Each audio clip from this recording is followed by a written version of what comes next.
स्वागत है आप सभी का एक न्यू वीडियो पर। देखिए सप्लीमेंट्री एग्जाम्स का भी रिजल्ट तो अनाउंस नहीं हुआ है, बट आप सभी की तरफ से काफी सारे कमेंट्स आ रहे थे कि सप्लीमेंट्री एग्जाम्स की मार्कशीट कब तक आ जाती है एंड सबसे मेन बात इसका इंटरफेस कैसा होता है। क्योंकि अगर आपने अभी रुक जाना नहीं योजना की मार्कशीट देखी होगी तो वो पूरी तरीके से डिफरेंट होती है। उसमें ऊपर एमपी ओपन बोर्ड मेंशन रहता है, नीचे रुक जाना नहीं पार्ट कौन सा है, जून अटेम्प्ट है या फिर दिसंबर अटेम्प्ट है, ये सारी चीजें मेंशन होती हैं। तो फिर सप्लीमेंट्री एग्जाम्स की मार्कशीट कैसी आएगी इस मार्कशीट में, और बोर्ड एग्जामिनेशन की जो मेन मार्कशीट आती है उसमें क्या डिफरेंस होता है, साथ में इससे कोई आगे हमें दिक्कत तो नहीं होगी कहीं अगर हम कॉलेज में एडमिशन करवाएंगे या फिर अगर हम प्राइवेट या फिर गवर्नमेंट सेक्टर में जॉब वगैरह करेंगे तो वहाँ कोई दिक्कत तो नहीं होनी है। एंड अगर दिक्कत होगी भी तो किस तरीके से हो सकती है, यही सारी चीजें मैं आपको आज की वीडियो में बता देता हूँ। एंड तक बने रहिए, नए हैं तो सब्सक्राइब के साथ साथ नोटिफिकेशन आइकन जरूर से ऑन करके रखिएगा। एमपी बोर्ड की सारी जेन्युइन अपडेट्स आप तक टाइम पर पहुंच जाएंगी। अब देखिए ये जो आप अभी स्क्रीन पर देख रहे हैं ये है एमपी बोर्ड एग्जामिनेशन की मेन मार्कशीट।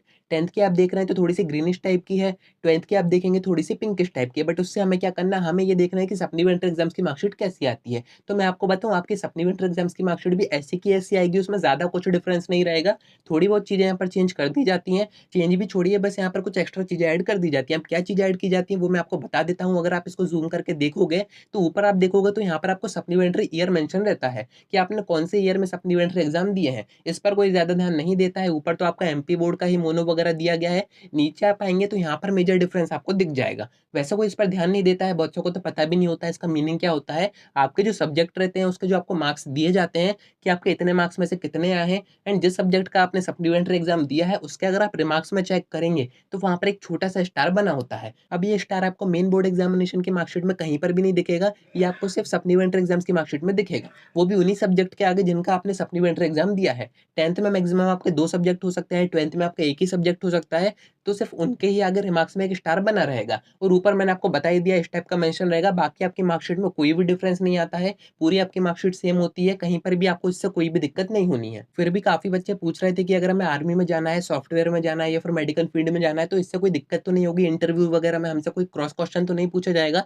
तो मैं आपको बताऊं यहाँ पर बस एक ही चीज मैटर करेगी, वो है आपके मार्कशीट के परसेंटेज। बाकी मार्कशीट पर किसी का भी फोकस नहीं होता है। एक और अच्छी चीज से मैं आपको समझा देता हूँ, आपने अभी तक जितने भी फॉर्म देखे होंगे किसी भी जॉब के, चाहे गवर्नमेंट हो या फिर प्राइवेट हो या फिर आप कहीं पर कॉलेज में भी एडमिशन करवा रहे हैं, तो वहां पर ऐसा कहीं पर भी कुछ भी ऑप्शन नहीं होता है कि बच्चे ने 10th या फिर 12th सप्लीमेंट्री एग्जाम में पास किया है या फिर मेन एग्जामिनेशन में पास किया है। बस वो इतना पूछते हैं कि आपने पास की है या फिर नहीं की है, एंड अगर पास की है तो कितने परसेंटेज से पास की है। तो यहाँ पर बस एक ही चीज आपको समझ में आ रही होगी, मैटर जो करता है वो है आपके परसेंटेज। अब परसेंटेज में आपको बता देता हूँ कि मिनिमम कितने परसेंट आपके होने चाहिए, एंड अगर आपके इससे कम है तो फिर जरूर से आपकी मार्कशीट किसी भी काम की नहीं है। कॉलेज वगैरह में आपका एडमिशन हो जाएगा, बट जॉब वगैरह में आपको आगे दिक्कत हो सकती है। अब देखिए आपने काफी जगह सुना होगा, काफी सारे जो जॉब्स रहती हैं उनका एक छोटा सा क्राइटेरिया होता है कि आपके मिनिमम 10th या फिर 12th में 60% होने चाहिए। अगर आपके 60% हैं या फिर कहीं पर 75% भी होता है, अगर आपके परसेंटेज इतने हैं तो कोई दिक्कत की बात नहीं है, मार्कशीट से कोई फर्क नहीं पड़ेगा। बट अगर आपके परसेंटेज इससे कम है तो फिर आपकी चाहे मेन बोर्ड एग्जामिनेशन की मार्कशीट हो या फिर सप्लीमेंट्री की मार्कशीट हो